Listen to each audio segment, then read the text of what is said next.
রাত 12টা, চারদিক নিঃশব্দ। আমি একা হাঁটছি গ্রামের এক পুরনো রাস্তা ধরে। চারপাশে কুয়াশা, গাছের ডালগুলো যেন হাত বাড়িয়ে ছুঁতে চাইছে আমাকে। জোছনা নেই, আলো নেই, শুধু জুতোর আওয়াজ আর নিজের নিঃশ্বাসের শব্দ শুনতে পাচ্ছি। হঠাৎ কানে এলো শব্দ, চুরির ঝনঝন। একটা নারী কণ্ঠ, যেন দূর থেকে ভেসে আসছে হাসির ধ্বনি। আমি থমকে দাঁড়ালাম, পেছনে তাকিয়ে দেখি কেউ নেই।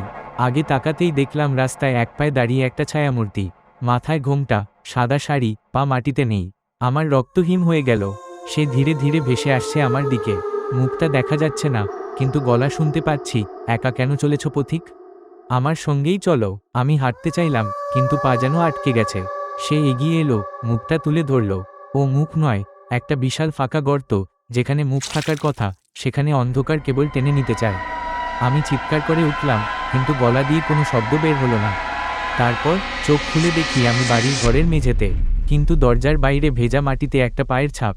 একটা নয়, দুটো নয়, এক পায়ের ছাপ।